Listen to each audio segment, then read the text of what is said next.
When you could make the argument that almost your entire roster could use some kind of new draft choice, the draft gets a little bit more exciting, doesn't it?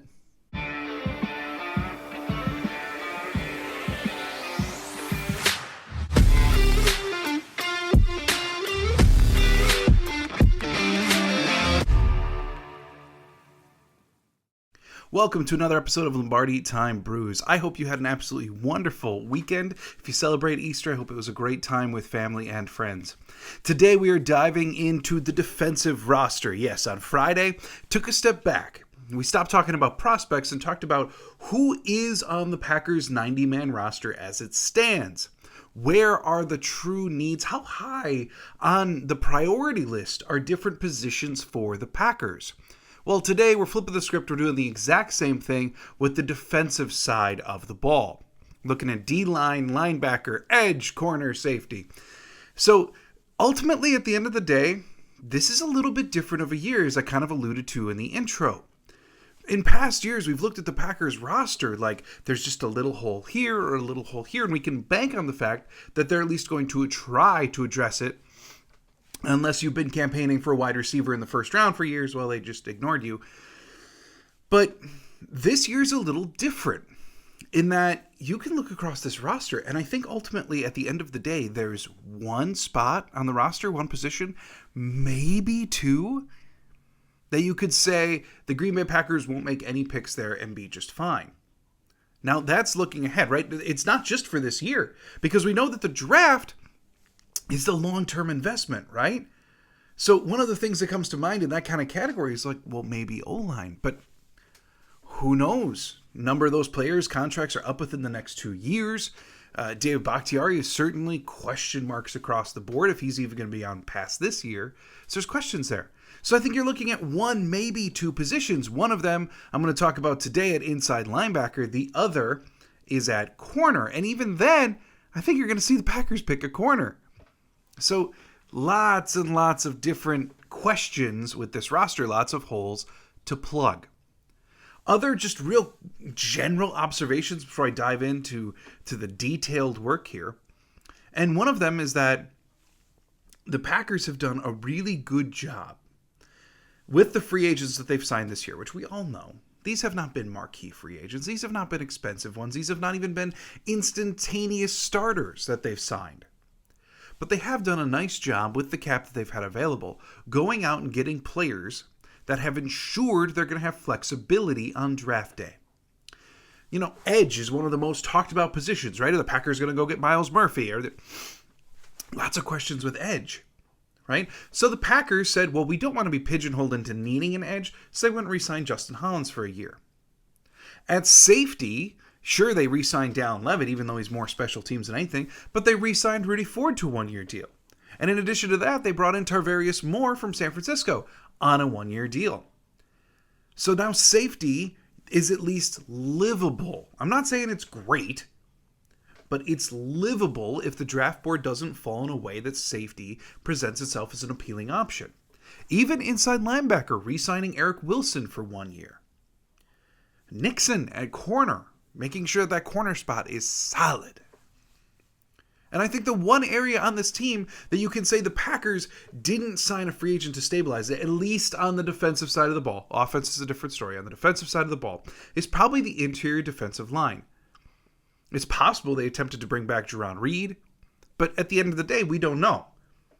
And I'm going to be talking about D-line first up here, and the cupboard is bare, let's say that. So that's really the one spot on the defense where the Packers haven't gone out and at least signed someone to at least make the position livable for at least a year. And all of these little signings ensure maximum flexibility when it comes to draft day. It makes sure that you can sit back and choose a best player available as to, we only have one safety, we have to get one figured out a way. So the other thing that I kind of just want you to pay attention to as I go through, I'm going to tell you how many years are left on all of these different guys' contract. And from a roster standpoint, generally you want to have year-over-year flexibility, but you also want to have the foundation of your roster locked up for more than just a year, maybe more than two in an ideal world. Listen to the number of guys as I go through the roster that have 2 years left on their contract or have massive cap jumps year over year.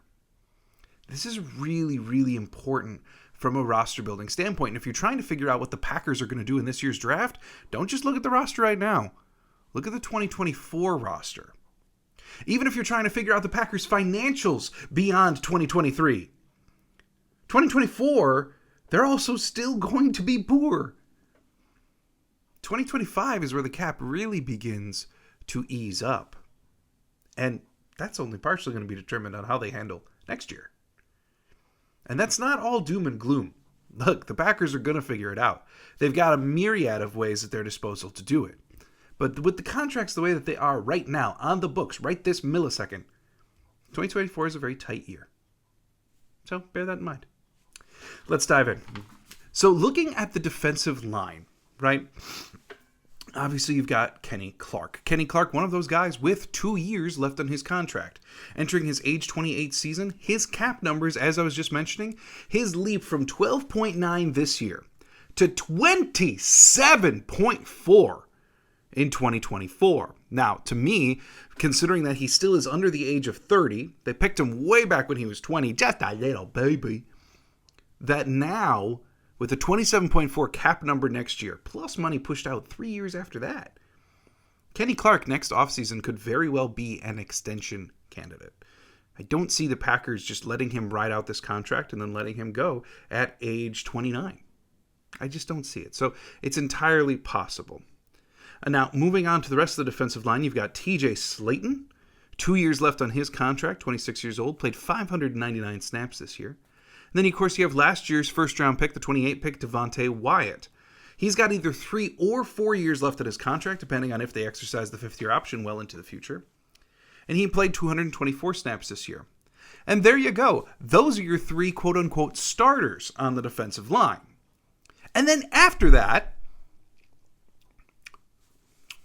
it gets scary, okay? Like, you've got TJ Slayton, you've got Wyatt, you got Clark, but then after that, there is a drop. One of them would be Chris Slayton, who spent almost the entire year on the practice squad, and then Jonathan Ford, last year's 7th-round pick, who was on the active roster for most of the game, but almost never suited up. And combined, they have a whopping 0 snaps in an actual NFL game that counted. So, all told, you've got Kenny Clark with 5,100 snaps, TJ Slayton 599 in his career. I think I might have misspoke earlier. It's 599 in his career on defense, and then Devontae Wyatt with 224. After that, after those top 3, you have 0 snaps. And I know, adding a rookie is also 0 snaps, but look, this, more than almost any other position on the team, needs some kind of talent infusion. And we know that the Packers don't value it that highly. Yes, they spent a first-rounder on Wyatt last year, but that was after years and years and years of neglect and calls and protests and riots about getting Kenny Clark some help. They're still in the same boat. I believe in Wyatt's potential a ton. TJ Slayton is a very capable nose tackle, but he's not going to play every snap. And then you got Kenny Clark, but who around him is going to formulate this defensive line? This is a very, very high need for the Green Bay Packers just to add bodies. Right now they get 5. 2 of them have played 0. They need bodies here, and I think it's going to be addressed early. If it's not, they're going to have some post-draft work to do for the defensive line. Now, moving on to inside linebacker, this is one spot, really, I think the spot more so than any other spot on the roster that you could argue doesn't need some kind of high draft investment. Doesn't need really kind of anything at all. Because you've got Devondre Campbell, who's had a fine season last year, but it wasn't nearly the all-pro campaign that it was 2 years ago. His tackling grade per PFF went from 90 2 years ago when he was an all-pro to 63 last year, and the fall-off was noticeable. But nonetheless, he's 30 years old. He's got 4 years left in his contract. There is an out in his contract should the Packers, it's kind of, let's not say it's written into the contract, but it's the most likely time that the Packers could move on would be 2025. And he's another one. Just like Kenny Clark, his cap number goes through the roof next year. It's at 5.5 right now, and it jumps all the way to 14.4 next year. Beyond that, of course, you've got last year's 22 pick, Quay Walker, who's got either 3 or 4 years left in his deal, dependent on if the Packers pick up his 5th-year option down the road. Moving on, you've got Isaiah McDuffie, who still has 2 years left in his contract. Actually started playing some defense last year with 175 snaps. You know, he is a fairly sure tackler. He's great on special teams, but I think for the Packers' interest, you could make the argument that as a number 3 inside linebacker, he still gets wrapped up and bogged down in traffic a lot. That he doesn't have the play streak to burst through areas and bring runners down. And we know one of the tremendous weaknesses of the Packer defense still is run defense. So McDuffie, while is a progressing player and someone that the Packers like a lot, is he a run game enforcer? No, I don't think you can make that argument quite yet. And I don't think you can make it either for their number 4 inside linebacker, Eric Wilson. Retained on a 1-year contract, the 29-year-old inside linebacker was one of the top special teams performers last year. But something that I think a lot of people forget is he's actually played quite a bit of real-life inside linebacker, not just special teams. He even compiled a 1,000-snap defensive season in 2020 for the Minnesota Vikings. In that year, he had 87 tackles, 30 of which were stops, and 4 sacks. The guy can play some inside linebacker, but when you look at that cumulative 4, McDuffie, Eric Wilson, Walker, and Campbell, I think you can make the argument that Campbell could be it if he plays like 2 years ago. But what they're really losing, or what they really are missing, is, I know they wanted to get faster from Chris Barnes, but they're missing that thumper. That Antonio Morrison type from a few years ago. That guy that just barrels through with reckless abandon and just messes up run games. Not that Morrison was particularly awesome at it, but still, like that type of guy. So could it be addressed late in the draft? Sure, but is this one place that they're going to be looking at even remotely in the top, section of the draft? No. And I think it's one of the only positions on the roster that you can confidently say that. Maybe quarterback, maybe corner, depending on how it falls, but we'll get to all that. Now let's take a look at edge.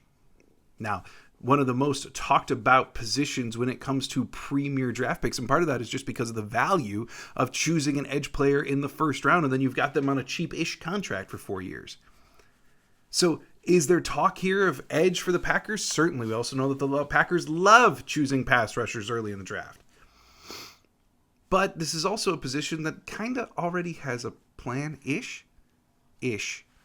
Number 1, let's talk about Preston Smith entering his age 31 season. He's got 4 years left in his contract. His cap number this year, $6 million. Next year, $16.5. And realistically, I think if you look over the entirety of his contract, Preston Smith, I know when he restructured, a lot of people said, well, this is probably going to be the last year. And I don't think so. I think his contract is restructured in a way that he's got 2 years for sure left in Green Bay, and then we'll see. I don't think this is a one-and-done restructure like you may make the case for David Bakhtiari. No, I think his is much more 2, and then maybe done. Because after his cap number 6 and then 16, then it becomes 17, 18. It just keeps going up. And then the dead cap makes a lot more sense that if he's a 34-year-old linebacker and you want $15 million in open cap, you can at least make the argument. Beyond Preston Smith, on the opposite side, you've got Rashawn Gary. Entering his 5th year option year, of course, the last year of his contract, I do think Rashawn Gary is going to be signing an extension later this year if all parties can come to an agreement. Beyond that, you got Kingsley Enagbare, the 23-year-old edge who really flashed nicely last year. 3 years left on his contract. Like I mentioned earlier, they re-signed Justin Hollins to a 1-year deal, maintaining that flexibility that they at least have when Gary comes back. 4 capable edge rushers. Maybe not the best in the world, but they're capable. Hollins only on a 1-year deal, though. Beyond that, you've got 24-year-old Jonathan Garvin, another guy who was just drafted as a baby. 24 years old, he's entering the final year of his deal. If Garvin wants to continue on in this NFL career, he needs to make some serious waves this year. Ladarius Hamilton, mostly a practice squad player. So, there you have it. Edge, they at least have the numbers to build a roster. But is it ideal? No. Could I absolutely see a Miles Murphy? I know a lot of people like Lucas Van Ness, even if I'm not as high on him. Someone like that infused into this grouping? Yes, this is a fairly high need for the Packers. Just because this is a heavy rotation spot, you need more than 2 good ones to have it be a true strength of your team. Moving on to corner, a little bit of a question mark position for different reasons than other ones. Of course, you've got Jair Alexander as your number 1. 4 years left on his deal. This year, $10 million. Next year, it balloons to $24 million. But of course, he's not going anywhere anytime soon. Rasul Douglas, 28 years old. He has 2 years left on his deal. Eric Stokes has either 2 or 3 years left on his deal, depending on if they exercise the 5-year option. And of course, with him, when's he going to come back? Nobody seems to know, because no one seems to know officially what that injury was. But we do know he's probably not going to be ready for the start of camp at the very least. And then you got Keyshawn Nixon retained on a 1-year deal. And there's your top 4 corners. Like, no doubt, those are your top 4. And then after those 4, there is a drastic fall off in both ability. Sure, these other guys are locked up longer term, but ability, play experience, etc. There's a massive fall off here. You're dropping all the way to Shamar Jean-Charles, who has 2 years left on his deal. Corey Ballantyne, who just re-signed a 1-year contract, and I believe that's much more special teams driven than anything, considering he did play 106 special team snaps this year.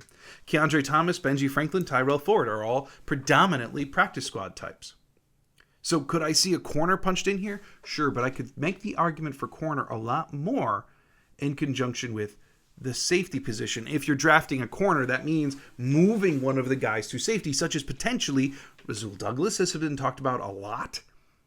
You know Jair's not moving. Stokes doesn't have it. Nixon doesn't have it. But I do think if you draft a corner, something's going to give, especially given your safety position. And let's talk there. Look, the safety position, I don't know what's going on.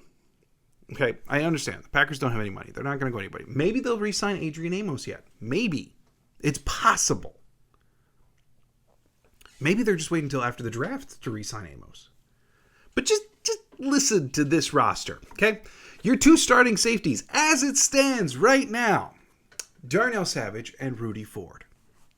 After that, you've got 1-year free agent signing Tarvarius Moore from San Francisco. After that, your third wave of safeties, you've got Innis Gaines, who's been predominantly a practice squatter through his career, and last year's 7th-round pick, Tariq Carpenter, there's been a lot of rumors about you shifting him to inside linebacker. And then after that, you've got a special teams ace in Dallin Levitt, who you do not want playing safety at all. And then you got James Wiggins for your practice squad. So, look, the number of safeties on this team is baffling. You've got 7 safeties? Dallin Levitt, if you even want to call him that, because they're not going to play safety, so now you're down to 6 safeties. You got Savage and Ford as your starters, who sure are capable stopgaps, but then you've got Tarvarius Moore, who you only signed to a 1-year deal, so he's not exactly the future of the position. Then you got Innis Gaines and Tariq Carpenter. What is the future of this position? And I saw an argument on Twitter, and I actually think that there might be some merit to this, that the reason why the Packers issued so many 1-year contracts and seemingly don't have a plan for the safety position is because the 2024 draft is significantly stronger when it comes to safety. The 2023 draft, safety is considered one of its weakest positions. A lot of, even if they're really athletically gifted, they may be projects in other regards, such as Sidney Brown being especially athletically gifted, but in all, a fairly poor tackler. Or you're looking at someone like a Brian Branch, an incredibly skilled safety with a poor athletic profile, and has really only played slot corner, so there's questions about if he can translate to safety in the full pro game. But 2024, from everything I've read, has a much stronger safety class. So maybe they just signed a bunch of 1-year deals just to get us over the hump and get us into 2024? It's possible. I mean, listen to this. You got Darnell Savage entering his 5th-year contract, 5th-year options. This is the last year of his deal. Rudy Ford, 28 years old, re-signed on a 1-year deal. And he was their 3rd highest defender for the Packers last year per PFF. Played 443 defensive snaps, 3rd highest graded member of the defense. Moving down a tier, you got Tarvarius Moore, 27 years old, signed a 1-year deal. He missed all of 2021 due to injuries, but look, this is a guy who started in 2020 for San Francisco. He logged 541 snaps, 40 tackles, 15 of which were stops, but ultimately had a fairly lackluster grading and coverage. His athletic profile screams Packers, though. He posted a 9.22 RAS when he came out years ago and ran a 4.32 40. And that was all in 2018. So maybe they're bringing in more just as a let's see if we got something here, a lottery ticket type. And then down a tier, you got Innis Gaines, who's got 2 years left on his deal, 1 in the actual contract, and then 1 as an exclusive rights free agent. You got Tariq Carpenter, who's got 3 years left, but is he a safety or is he an inside linebacker? I'm leaning towards, given now they're just going to keep him at safety. But there were legitimate questions last year when he came out about if they were going to move him. And then you got Dallin Leavitt, who re-signed on a 1-year deal. And then you got Wiggins for your practice squad. I really don't know as if the Packers in this draft are going to find themselves in a position to find their safety of the future. And maybe they don't want to. But nonetheless, this is a massive question mark on the back end of their defense. So, at the end of the day, when you look over the entire defense, D-line is an incredibly pressing need just because you need bodies. And what did Ted Thompson used to say about big bodies? The good Lord only made so many. And then you got inside linebacker, who you probably don't have to invest much capital at all in. Edge, which could use some premium talent infusion, but it's still going to be part of a rotation. Corner, I could see him picking a corner really high if it means someone else shifting to safety. Or just corner for corner's sake, because you need 1 million of them to make it through a year. And then safety, which by all accounts just looks like a 1-year position right now. I don't mean to undersell the Green Bay Packers. There is still an incredible amount of talent in this defense. Preston Smith, Rashawn Gary do form a great edge duo. Jay Alexander, Rasul Douglas, Eric Stokes is a tremendous trio at corner. Kenny Clark, one of the premier defensive linemen for 3-4 situations in the league. This is all the talent in the world to be a great defense, but when you look at the future plan, what is it? And can Joe Barry coordinate it to its full extent this year? What kind of a talent infusion are you going to see on defense? We find out real soon. Hope you enjoyed this episode. I will be back on Wednesday. We're going to get back to talking about prospects on Wednesday. You can assure the same on Friday because the draft is just getting closer and closer and closer. So, hope you had a fantastic day today. And as always, go Pack Go.